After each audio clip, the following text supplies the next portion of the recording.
우리 찬송 530장 함께 찬양하시겠습니다.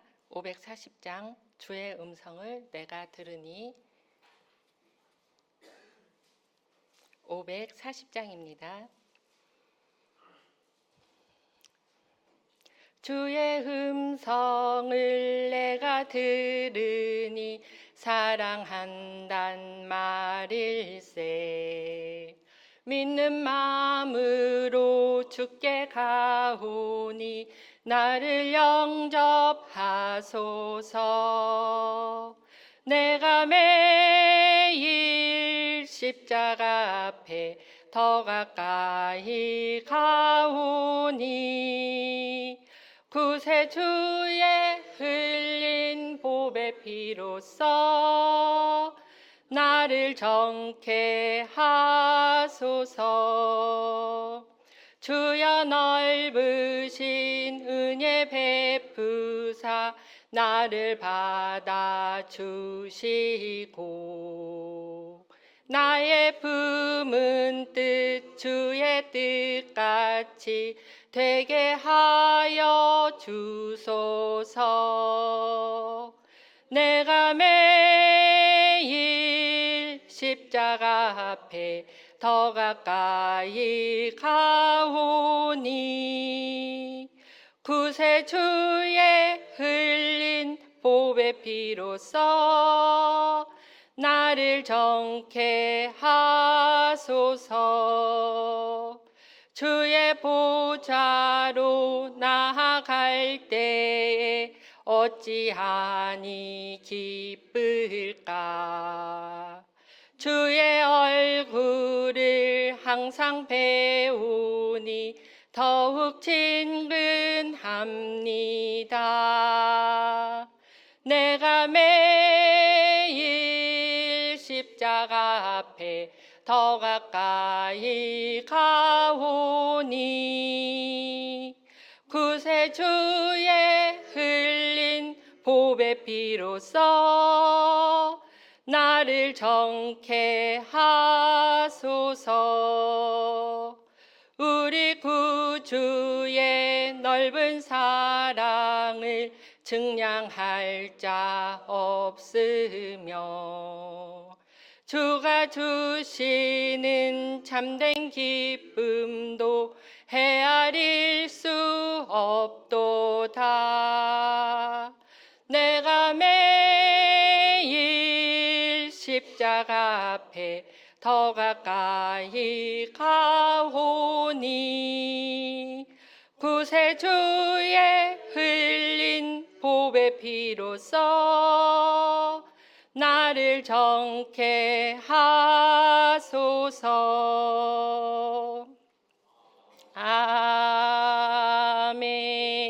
아멘. 하나님 아버지, 오늘도 새벽 미명 저희들을 깨워주시고 주의 전으로 모아주심을 감사드립니다. 하나님, 우리가 날마다 주의 은혜를 사모하며 이 자리에 나왔사오니 오늘도 우리의 기도와 말씀과 찬양을 통하여서 하나님의 세밀한 음성을 들을 수 있도록 우리를 주장하여 주시기를 원합니다. 아버지 하나님, 이 시간 또한 기도합니다. 우리의 성도님들 중에 환우들이 많이 있습니다. 연로하여서 이 자리에 주님의 전에 나와서 예배에 참여하지 못하는 성도들도 많이 있습니다.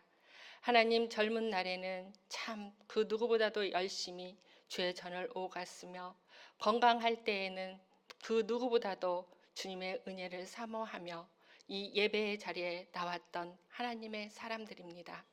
아버지 하나님, 그들을 기억하여 주시고 그들을 긍휼히 여겨주시며 육체의 연약함을 아버지 하나님 불쌍히 여기시고 하나님 찾아가셔서 그들의 필요에 따라 역사하여 주시기를 이 시간 간절히 원합니다.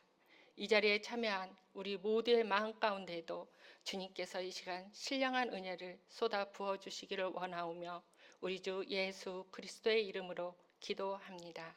아멘. 이 시간 우리가 함께 보실 말씀은 사도행전 7장입니다. 사도행전 7장 30에서 34절까지의 말씀입니다.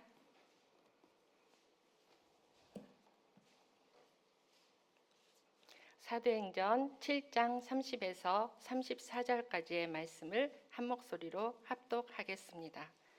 40년이 참에 천사가 시내산 광야 가시나무 떨기 불꽃 가운데서 그에게 보이거늘 모세가 그 광경을 보고 놀랍게 여겨 알아보려고 가까이 가니 주의 소리가 있어 나는 내 조상의 하나님 즉 아브라함과 이삭과 야곱의 하나님이라 하신대 모세가 무서워 감히 바라보지 못하더라.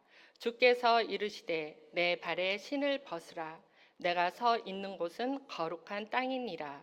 내 백성이 애굽에서 괴로움 받음을 내가 확실히 보고 그 탄식하는 소리를 듣고 그들을 구원하려고 내려왔노니 이제 내가 너를 애굽으로 보내리라 하시니라.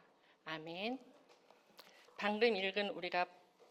방금 우리가 읽은 이 본문 말씀은 사도행전 7장의 몇 절입니다. 몇 절밖에 되지 않지만 예수를 증거하다가 체포된 스데반 집사가 순교 직전에 공회에 모인 회중들 앞에서 한 설교 가운데 아주 일부분입니다. 몇 절 안 되는 것으로 생각할 수 있지만 이는 구약의 출애굽기 1장에서 4장까지의 말씀을 전체를 요약한 아주 중요한 말씀입니다. 30절 말씀, 우리가 읽은 30절 말씀 시작이 40년이 참회로 시작합니다. 모세는 애굽 왕자의 신분으로 본의 아니게 살인을 하였었지요.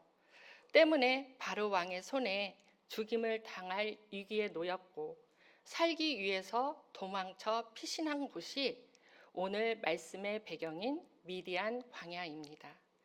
미디안 광야에서 피신 생활을 한 지 40년이 지났다는 말씀이 30절 말씀의 첫 소절입니다. 출애굽기 33장에 오늘 본문의 내용이 좀 더 세밀하게 기록되어 있습니다. 3장 1절 말씀은 이렇습니다. 모세가 그 장인 미디안 제사장 이드로의 양떼를 치더니 그 떼를 광야 서쪽으로 인도하여 하나님의 산 호렙에 이르매. 모세는 평소와 마찬가지로 장인 이드로의 양떼를 몰고 호렙산으로 갔습니다. 출애굽기 3장에 나오는 이 호렙산을 본문에서는 신의 산으로 말씀하고 있습니다. 이 산은 하나님이 거하시는 거룩한 산으로 인식하고 있는 산입니다. 그런데 천사가 가시나무 덤불 불길 속에서 모세에게 나타난 것입니다. 가시나무 덤불에 불이 붙어서 타고 있는데 그 가시나무 나무는 재가 되지 않고 오히려 파랗게 살아있는 이상한 광경을 본 것입니다. 출애굽기 3장 2절 말씀입니다. 여호와의 사자가 떨기나무 가운데로부터 나오는 불꽃 안에서 그에게 나타나시니라. 그가 보니 떨기나무에 불이 붙었으나 그 떨기나무가 사라지지 아니하는지라. 모세는 더 자세히 알아보려고 가까이 갔습니다. 떨기나무에 가까이 갔어요. 떨기나무가 어째서 타지 아니하는고 하고 놀라면서 알아보려고 가까이 갔습니다. 그런데 이때 주님의 소리가 들렸습니다. 본문 31절의 말씀에 보면 기이히 여겨라는 말씀이 있습니다. 세번역 성경에는 놀랐습니다 라고 되어 있습니다. 예수를 믿는 신앙인들에게 있어서 이 경이로움은 대단히 중요한 계기가 됩니다. 모세가 아닌 다른 사람이 만일 이 장면에 있었더라면 별로 놀라지 않고 그냥 무심코 스쳐 지나갔을 수도 있었습니다. 그랬을지도 모르겠습니다. 그런데 이와 비슷한 것을 바울에게서 볼 수 있습니다. 다메섹으로 여러 사람들과 함께 가고 있는 중이었죠. 그때 하늘로부터 오는 강한 광선을 보고 또 어떤 음성, 사울아 사울아 하고 부르시는 그 주님의 음성을 들었는데 듣는 그 순간에 사울은 주님의 음성을 알았습니다. 그러나 함께 들었을 다른 사람 중은 다른 사람들은 아무도 그 주님의 음성을 듣지도 못하였고 알아차리지도 못하였습니다. 오직 바울 한 사람만이 주님의 음성을 알아들었습니다. 이처럼 남이 보지 못하는 것을 듣고 보는 것이 역동적으로 움직이는 신앙의 산 성격입니다. 우리도 평범한 것에서, 일상 속에서 하나님의 놀라우신 섭리와 역사를 발견할 수 있어야 하겠습니다. 보통 사람들의 눈에는 우연이거나 별것 아닌 것으로 보이지만 모세의 눈에는 이상한 것으로 여겨졌을 때 모세는 그냥 스쳐 지나가지 않고 놀랍다고 느꼈습니다. 그리고 이상하다, 참 기이한 일이다 라는 느낌으로만, 생각으로만 끝나지도 않았습니다. 원인을 파악하기 위하여서 움직였습니다. 행동했습니다. 31절에 보면 모세는 알아보려고 가까이 가보았다고 기록하고 있습니다. 예수를 마음속으로만, 머리로만 믿는 것이 아니라 몸으로 믿고 내 삶으로 실제 살아내면서 믿는 것은 매우 중요합니다. 모세가 이상한 것을 느끼고 그것을 알아보려고 가까이 간 것처럼 우리는 매일의 경건 생활을 통해서 더 깊은 믿음의 경지로 들어가야 하겠습니다. 그것은 말씀을 실천하고 생활함으로서만이 가능한 것입니다. 하나님께서 모세를 부르셨습니다. 출애굽기 3장 4절 말씀입니다. 출애굽기 3장 4절 말씀을 함께 읽도록 하겠습니다.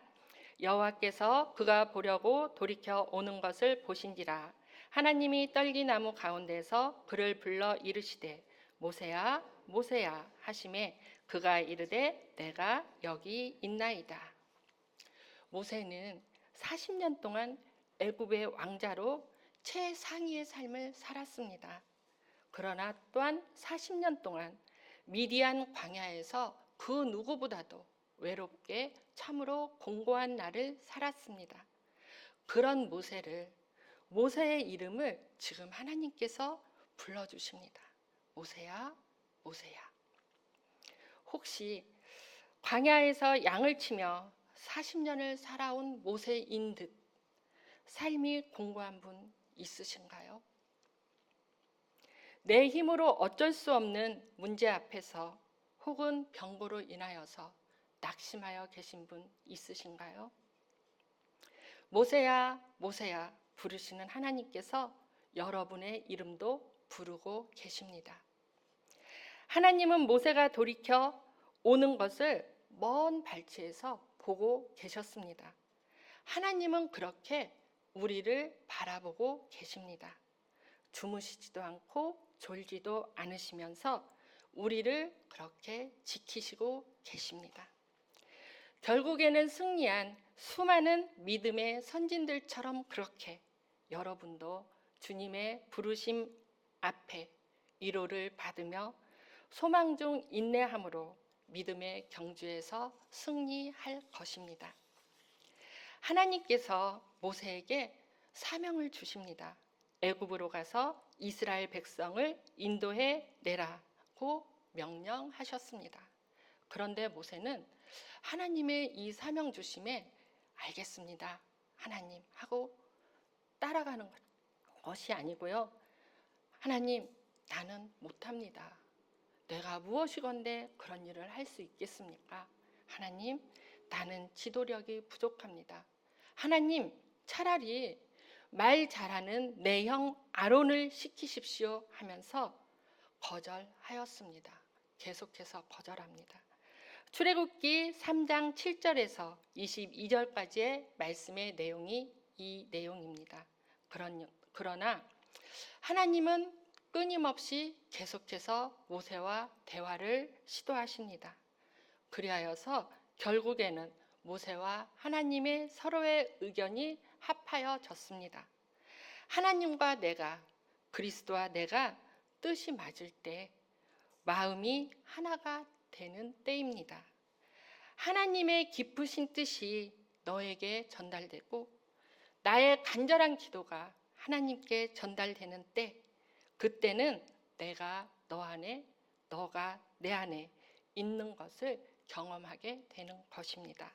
그렇게 되면 이제는 내가 사는 것이 아니요 오직 내 안에 그리스도가 사는 것인다. 그리스도가 내 안에 사신다. 살든지 죽든지 우리는 주의 것이라는 바울의 고백이, 우리의 고백이 나의 고백이 되는 것입니다. 오늘 이 아침 주님께 나온 것은 혹시 내 고집이라든지 내 주장을 좀 주님 들어주십시오 하는 것이 아니라 하나님과의 기도를 통해서 하나님과 내가 하나 되기 위한 것입니다. 예수 그리스도의 구원의 감격 안에서 주께서 주시는 말씀을 따라 사랑의 수고와 소망의 인내로 주님과 하나가 되어 오늘도 힘차게 기쁘게 살아가기를 예수님의 이름으로 축복합니다. 함께 기도하시겠습니다. 하늘에 계신 우리 아버지, 아버지의 이름을 거룩하게 하시며 아버지의 나라가 오게 하시며 아버지의 뜻이 하늘에서와 같이 땅에서도 이루어지게 하소서. 오늘 우리에게 일용할 양식을 주시고 우리가 우리에게 잘못한 사람을 용서하여 준 것 같이 우리 죄를 용서하여 주시고 우리를 시험에 빠지지 않게 하시고 악에서 구하소서. 나라와 권능과 영광이 영원히 아버지의 것입니다. 아멘.